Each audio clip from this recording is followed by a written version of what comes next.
Hi, I'm Emma. Today, I would like to share with you some tips that I have found useful in helping me relearn to write and read.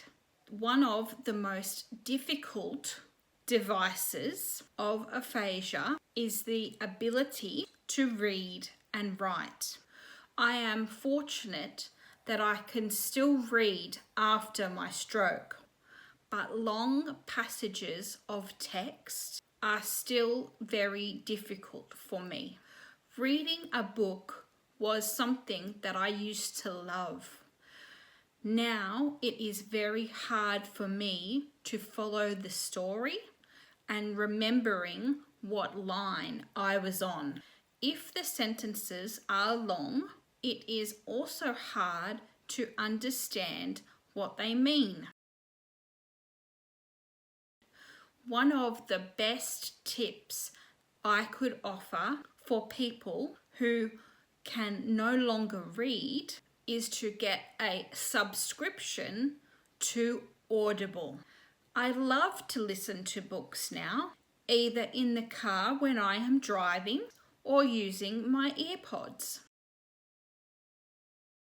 When I try to read a physical book, I find that it helps if I use a small ruler or a bookmark to place under the line I am reading.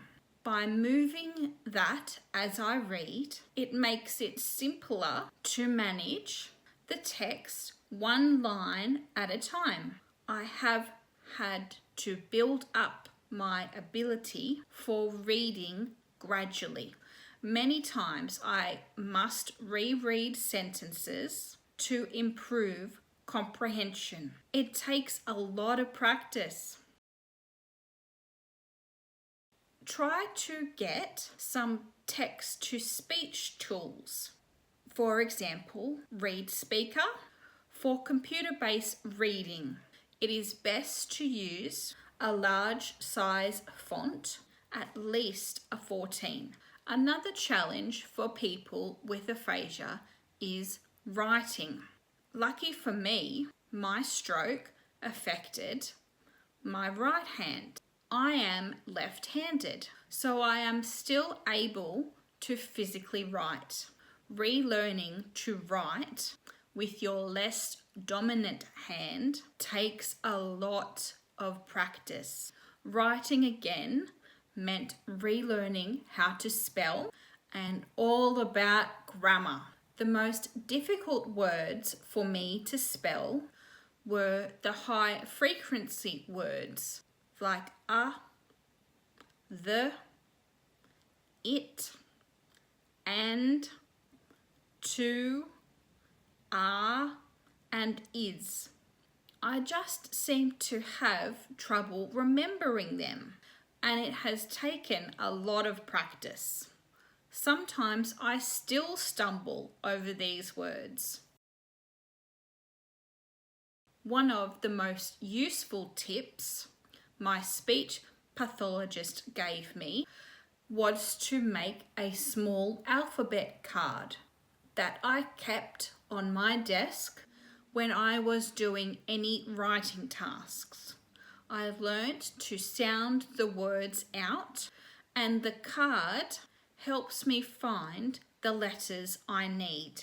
Very often, I only need the first 2 or 3 letters to begin with, and then I can remember the spelling of the word. After 7 years, writing text is still something I must work on.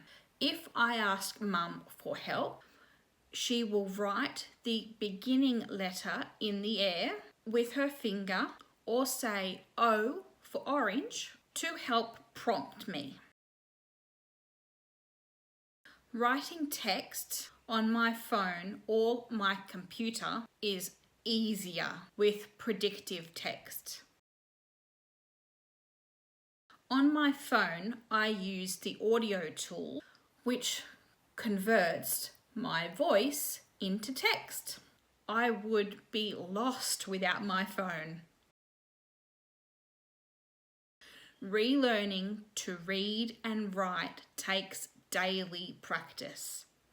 Practice, practice, practice, and never give up.